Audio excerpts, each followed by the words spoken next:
Bonjour à toutes et à tous, bienvenue dans 100% jeunesse depuis mon salon parisien. C'est exigu, mais il va falloir s'y faire. Malheureusement, le confinement nous a rattrapés. Mais d'ici nos retrouvailles en plateau de manière physique, on improvise avec les moyens du bord pour maintenir ensemble notre lien. Voici, sans plus tarder, le programme de ces 26 prochaines minutes. Il n'y a pas d'âge pour s'engager et valoriser des convictions. Il en est la preuve à seulement 14 ans. Depuis son plus jeune âge, il fait tout pour préserver la biodiversité. Aujourd'hui, il signe son premier livre autobiographique « Je rêve d'un monde ». Victor Noël est avec nous. Il sera également question dans l'émission d'aborder la sexualité chez la jeunesse, sujet encore tabou au XXIe siècle, mais le VIH et les autres maladies sexuellement transmissibles continuent à contaminer. On s'informe sur le sujet et surtout on se protège. Christophe Louer, le président de l'association Aide sur la région Grand Est, est en distanciel avec nous. Et pour finir, on partira à Rome rejoindre Nadia El Maloui. Son engagement pour l'homme avec un grand H a débuté à l'UNICEF et il se poursuit aujourd'hui à l'ONU. Portrait d'une jeune femme qui a décidé de consacrer sa vie à celle des autres. Installez-vous confortablement, prenez place, 100% jeunesse confinée, ça commence maintenant.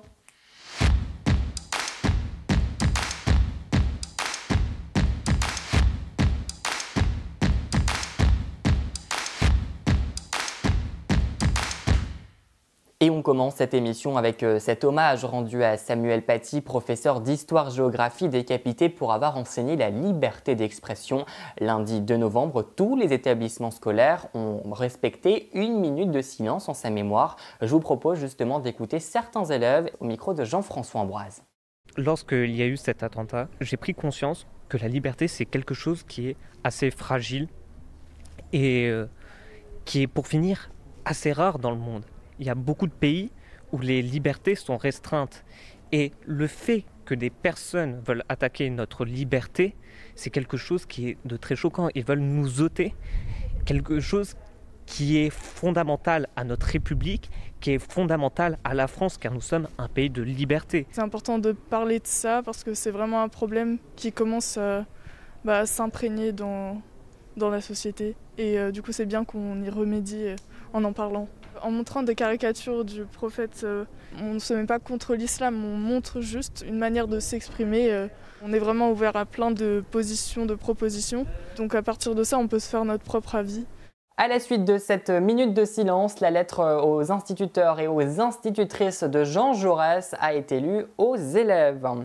Et après cette actualité bien sombre, parlons d'une jeunesse qui va vous mettre du baume au cœur. Il y a de l'espoir dans l'avenir, notamment avec ce jeune homme qui est avec moi. Il s'appelle Victor Noël, il a 14 ans, il signe son premier livre « Je rêve d'un monde ». Salut Victor. Salut. Tu vas bien ? Ça va et toi ? Ça va, parfait. Merci en tout cas de nous accorder quelques minutes. Alors je t'avais rencontré à l'époque, il y a 1 an et demi de cela, pour ma toute première chronique de 100% jeunesse. On s'était baladé pendant des heures dans ton jardin, derrière chez toi. Tu m'avais raconté énormément de choses avec déjà une grande maturité qu'on retrouve justement dans cet ouvrage. Mais avant qu'on parle de cet ouvrage, de ton engagement pour la biodiversité, qu'est devenu le Victor qu'est devenu finalement le Victor d'aujourd'hui qu'on avait rencontré il y a 1 an et demi de cela ? Qu'est-ce qu'il est devenu ? Je sais pas ce qu'il est devenu. En tout cas, il a gardé le même, peut-être la même envie d'agir. Il n'a pas lâché en tout cas l'envie de sensibiliser à son échelle. Qu'est-ce qu'il est devenu ? Non, il est resté comme ça, avec la motivation de sensibiliser un peu à son échelle. Et on va en parler justement de cette motivation, mais on dit souvent que le voyage forge l'esprit, la culture. Ça a été ton cas à toi, Victor ? Ouais, plutôt. Alors c'est vrai que je m'intéresse depuis tout petit au monde vivant, à la nature comme on l'appelle, même si c'est peut-être un terme qui veut trop rien dire. Quand j'avais 8 ans, en 2013, j'ai fait un petit tour d'Europe avec mes parents et on vivait dehors en fait, donc on était constamment entouré de faune sauvage et pour moi ça a été ce voyage-là un déclic de plus dans ma passion quoi. Ça m'a donné envie de faire la photographie animalière, je suis revenue du voyage, j'étais devenue végétarien, enfin voilà, ça m'a vraiment confortée dans ma passion. Alors tu l'observes depuis des années finalement, l'environnement, le vivant. Si on devait faire un bilan aujourd'hui, comment se porte-t-elle?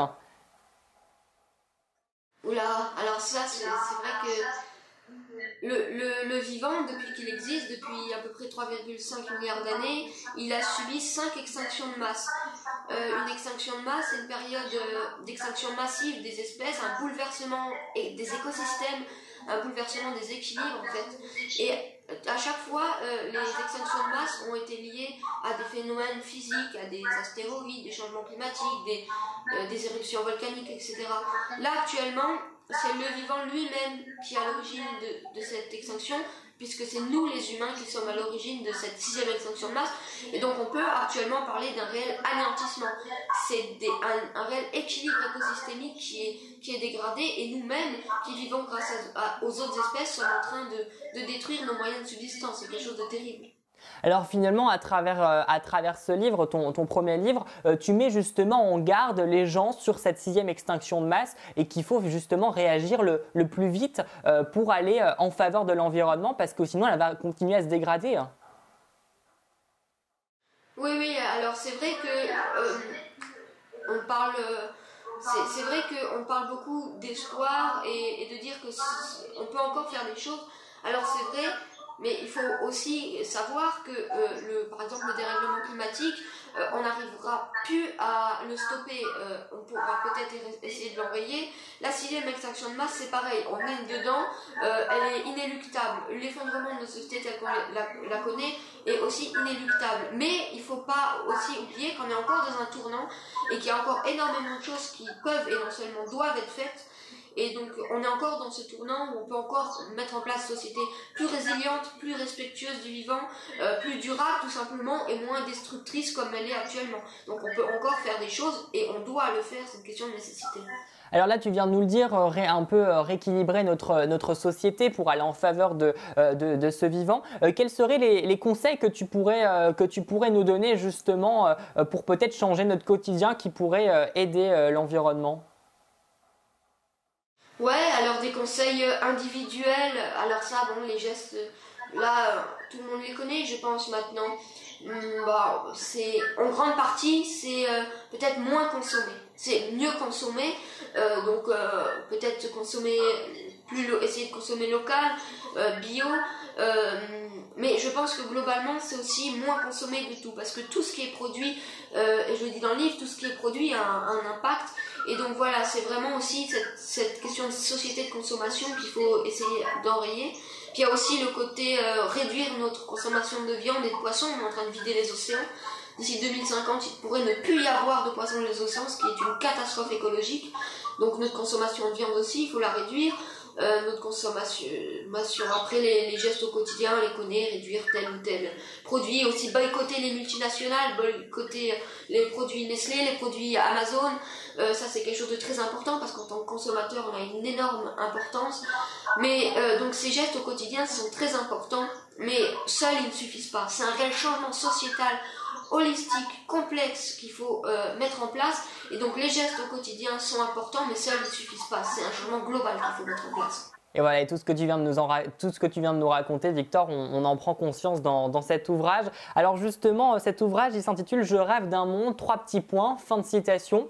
Comment tu le vois finalement, ce monde, d'ici les prochaines années, peut-être en 2-3 mots, pour nous le résumer, pour nous donner peut-être aussi envie aux téléspectateurs d'aller lire ce très très joli ouvrage.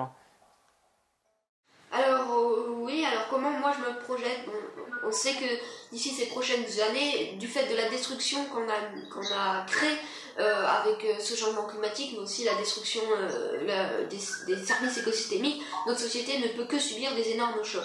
Je ne vais pas rentrer dans les détails, mais moi je rêve quand même d'un monde, justement, d'une société où on apprend à respecter ce vivant, aussi pour ce qu'il est, pas seulement parce qu'il nous apporte, mais simplement pour ce qu'il est, pas seulement avoir une vision utilitariste. Et oui, voilà, je rêve de cette société où on ne l'oublie plus ce vivant, où on sait qu'on en fait partie de ce tout, une société où on donne plus de valeur à une forêt détruite, qu'à une route justement qui sert pas à grand chose, une nouvelle route encore ou un nouveau centre commercial. Voilà, c'est vraiment une société où on change d'état d'esprit, on change notre vision du vivant et nous dire que le vivant c'est quelque chose de vital. Eh bien, merci infiniment, en tout cas, Victor, et on incite les téléspectateurs à aller se procurer ce livre de toute urgence, Je rêve d'un monde, aux éditions de Lachaud et Niestlé, dans toutes les bonnes librairies, et notamment les librairies de vos secteurs, de votre, voilà, les librairies locales, on fait repartir l'économie locale, c'est important. Merci infiniment, Victor, de nous avoir accordé quelques minutes. On souhaite bon courage pour la suite. Alors, on peut le dire, Victor, c'est un jeune plus qu'engagé, dévoué pour une cause qui lui tient à cœur. Et justement, Marie-Morgane a tendu son micro à d'autres jeunes pour savoir si eux aussi, ils seraient partants pour s'engager et surtout, quelle cause. Regardez. Est-ce que tu es engagé pour une association, une cause, quelle qu'elle soit? Non. Et si tu devais t'engager pour une cause, laquelle ce serait? Les animaux. Un truc en rapport avec les animaux, je pense. Pour les animaux, je pense. Pourquoi? Parce que en fait, déjà tout ce qui est test sur les animaux, je trouve pas ça normal en fait, pour tout ce qui est maquillage ou autre chose en fait.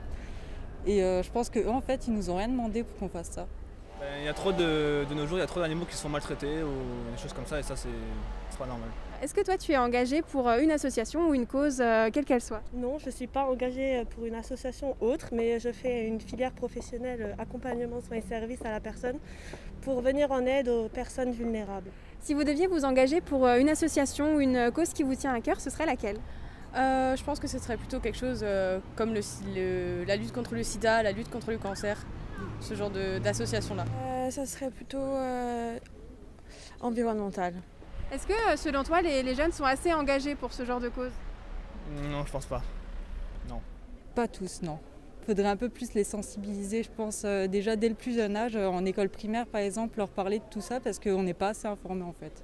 Je ne sais pas trop, je pense qu'il y en a qui sont engagés et d'autres moins, ça dépend de leurs envies et de leur motivation. J'ai l'impression qu'ils sont de plus en plus engagés que les générations précédentes. Pas tous, et je pense que sur certains points on est mal informé et mal renseigné. Donc qu'est-ce qu'il faudrait? Il faudrait une meilleure sensibilisation? Peut-être oui, parce que je pense que sur certains points, type le sida, il y a beaucoup d'idées reçues. Je trouve quand même de plus en plus, il y a quand même beaucoup de jeunes qui font de plus en plus attention. Après, c'est jamais parfait, mais je trouve quand même les jeunes sont de plus en plus motivés pour que cette terre aille le mieux possible dans plusieurs années, vu que nous on y sera encore. Voilà, maintenant on compte sur eux pour s'engager. Et c'est sans transition qu'on va évoquer un tout autre sujet, mais tout autant sérieux, la sexualité et ces maladies sexuellement transmissibles, souvent oubliées, mais elles contaminent. C'est le cas du VIH, responsable du sida. Chaque année, il contamine plus de 6000 Français et l'association Aide, qui porte pour le coup parfaitement son nom, est présente sur le terrain pour aider, sensibiliser sur le sujet. Christophe Lauer, vous êtes le président de l'association Aide pour la région Grand Est. Vous êtes rattaché au local de Metz. Bonjour Christophe. Bonjour. Merci infiniment d'être en distanciel avec nous. Alors on est en pleine pandémie, mais vous continuez tout de même vos missions sur le territoire. C'est essentiel pour les personnes que vous accompagnez de savoir qu'ils peuvent compter sur vous, même en ces temps un peu particuliers. Oui, tout à fait. En fait, le but, c'est que malgré la pandémie du Covid-19, c'est de continuer à être présent pour les personnes qui en ont besoin, donc les personnes qui ont besoin de préservatifs, de matériel de réduction des risques, d'avoir des informations liées au VIH, aux hépatites et aux IST. Alors, on le sait, on nous le dit sans arrêt, il faut prendre en main cette sexualité.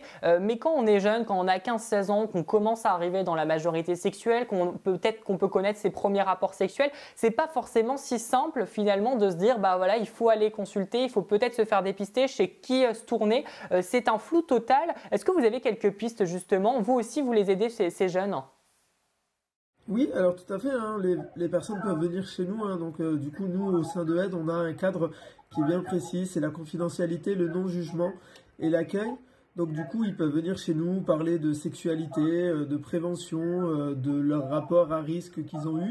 Nous sommes là pour les aider, les conseiller et leur orienter vers le meilleur outil qu'il est nécessaire pour eux. Vous faites tout un suivi avec ces personnes que vous accompagnez, hein? Oui, tout à fait. Alors on va s'intéresser, si vous me le permettez, à un chiffre qui m'a marqué parce que avant de préparer cet échange, forcément je me suis documenté et j'ai pu voir que les hommes homosexuels ou bisexuels représentent 44% des découvertes de séropositivité en 2019. Les hommes ayant des rapports sexuels avec des hommes sont très exposés, on parle surtout des 15-24 ans. Comment on l'explique justement ce chiffre? C'est quand même un chiffre assez conséquent quand même. Alors après, la population HSH, donc hommes ayant des relations sexuelles avec d'autres hommes, c'est toujours la population la plus exposée au VIH, entre guillemets. Du coup, l'idée c'est d'être présent là où est-ce qu'ils sont, donc dans les saunas, dans les lieux de rencontres extérieurs, et d'aller vers eux pour aller leur expliquer ce qui est bien, ce qui est pas bien. Alors l'idée n'est pas de leur dire que c'est pas bien et qu'il faut pas qu'ils le fassent, mais c'est de leur donner les outils nécessaires pour qu'ils évitent d'être contaminés ou de prendre des risques liés au VIH, aux hépatites et aux IST.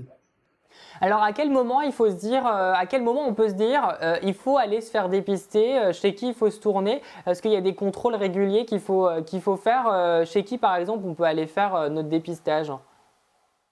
Oui, alors on conseille, nous, à Aide, un dépistage tous les 3 mois environ.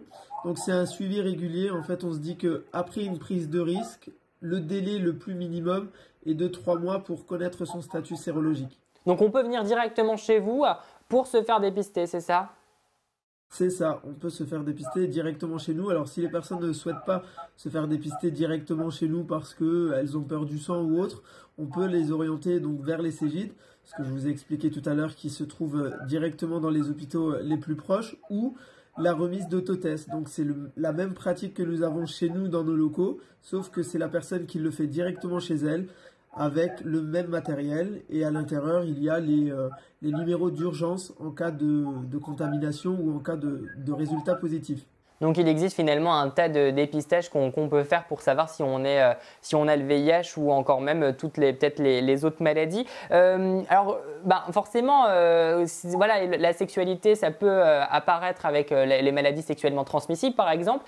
Comment on peut se protéger, hein?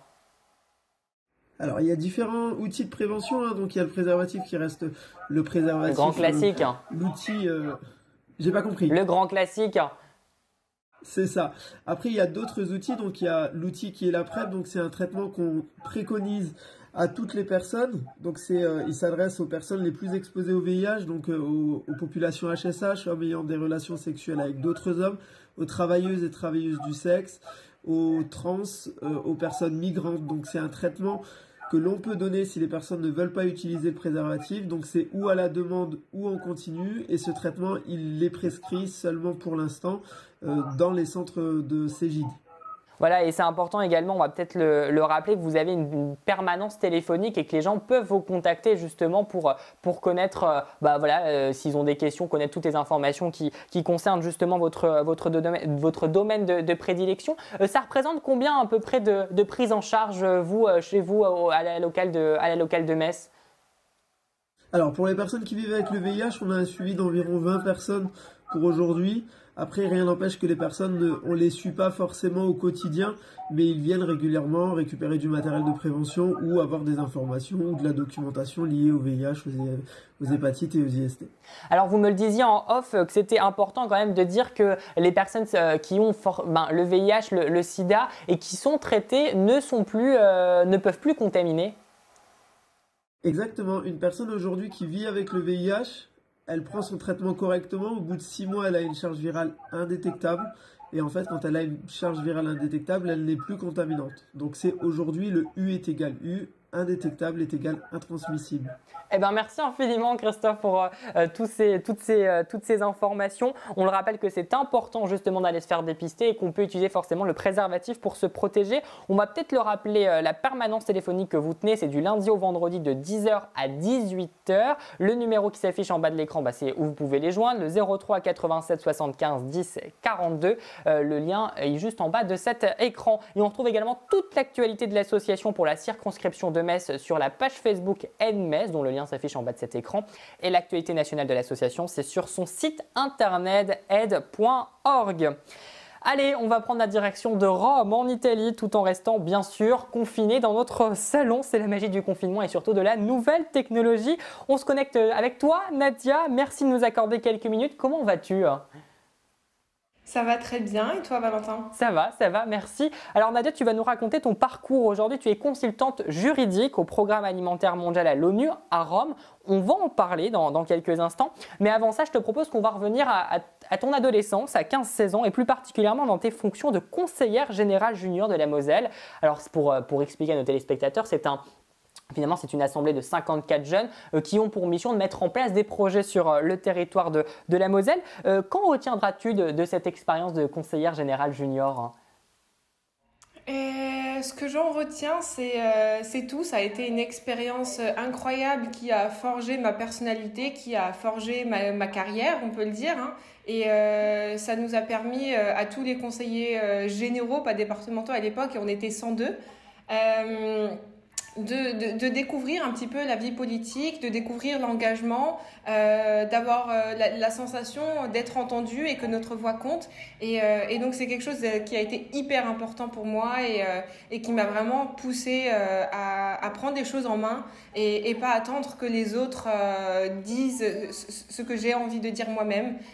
Donc non, ça a été, j'en ai retenu que des bonnes choses. Et à ce moment-là, toi, tu avais envie de t'engager pour les enfants, finalement? Pour le droit des enfants? C'est ça, oui. Alors, avant ça, j'étais pas particulièrement engagée. J'étais pas encore dans des associations ou quoi que ce soit. Mais c'est un thème qui m'intéressait déjà beaucoup.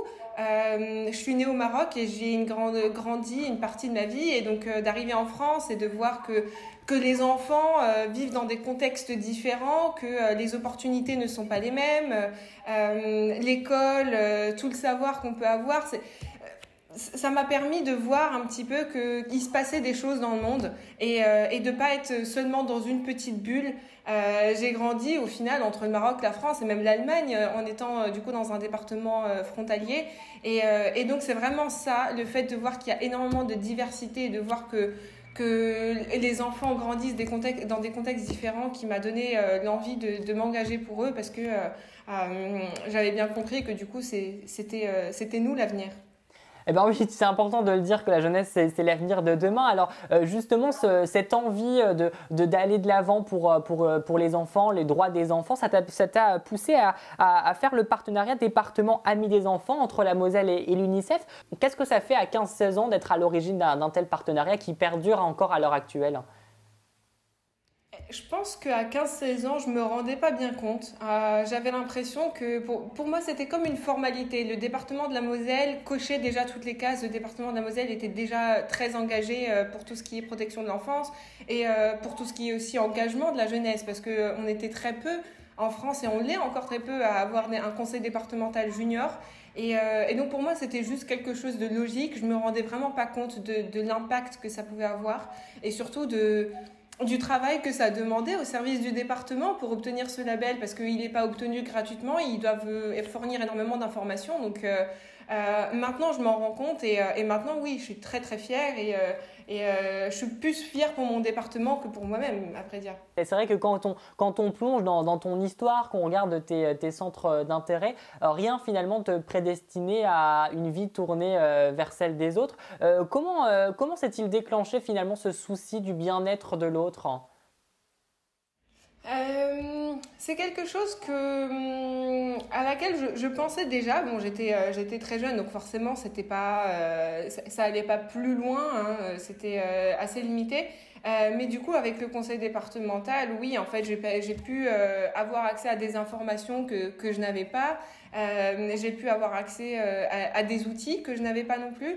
Et donc, ouais, cet intérêt a commencé en discutant avec d'autres personnes, avec les intervenants, avec Madame Stan de l'UNICEF, avec qui je garde encore contact et qui m'apprend énormément. Et donc oui, ce souci de l'autre est venu par la réalisation qu'on était très chanceux en fait.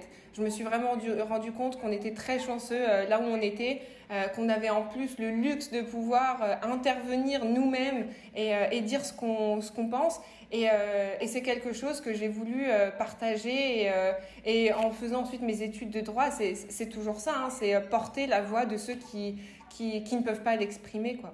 on le ressent dans ta voix que c'est important pour toi justement le droit des hommes, le droit des femmes. Alors depuis ces premières responsabilités que tu as pu avoir à l'UNICEF, tu as enchaîné les échanges, tu as gravi finalement les échelons. Désormais, tu es installée à Rome, à l'ONU, dans tes fonctions de consultante juridique. Quelles sont justement tes différentes missions du quotidien à ce programme alimentaire ?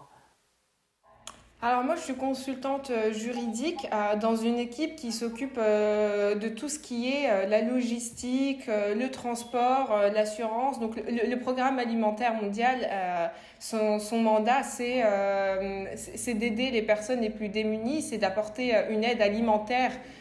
Donc c'est un petit peu différent de l'UNICEF qui est plutôt basé sur donc, les droits et faire valoir les droits des enfants. Ici, c'est vraiment l'aide alimentaire primaire parce qu'on s'est rendu compte qu'en fait, sans ça, les personnes qui sont dans des situations compliquées, qu'on vienne leur dire « Ah, mais vous savez, vous avez des droits », ça ne les intéresse pas s'ils n'ont pas à manger.